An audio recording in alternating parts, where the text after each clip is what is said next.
Well, while we're looking at Columbia River knife and tool knives, we had a chance to take a look at this Schlitz FTWS knife.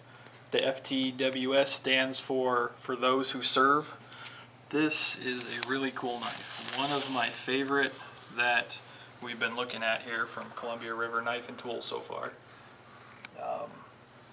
Overall, you're looking at just over 11.5 inches, and almost 6.5 inches of that is this very cool looking blade up here.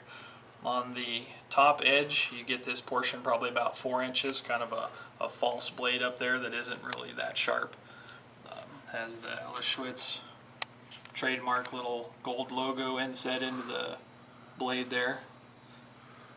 Handles on this are Itel injection molded scales. They have an aggressive pyramid texture onto them, kind of similar to a Benchmade. That was my first thought when I kind of saw this style sticking out of the sheath there. On the back edge of the handle, it does have kind of a pointy edge that isn't real sharp, so if it did come down to it and you had to smack somebody, you could do that. Kind of a really cool knife. Isn't really that heavy, even with a blade that long. With the short handle, it actually balances really well. Would be a really decent combat knife, I think, if you were unfortunate enough to get down to the point where you had to knife fight. It does come with a nylon sheath that's pretty similar to the one their Ultima comes with.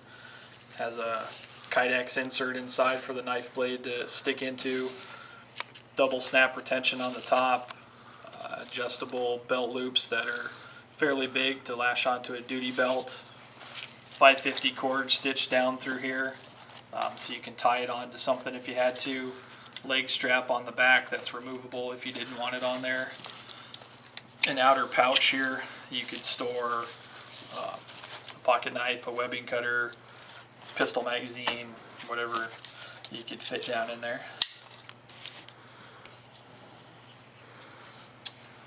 It is compatible with PALS webbing, any kind of molly gear. It has slots cut into the back of it here, so you can lash down through it and tie it on if you wanted to mount it onto a vest, side of a backpack, whatever, however you wanted to mount it onto your kit like that. It does have a black powder coated finish on it that gives it that nice matte black color. Definitely one of my favorite knives so far, and this one is really neat. This is the Columbia River Knife and Tool Schlitz FTWS for those who serve.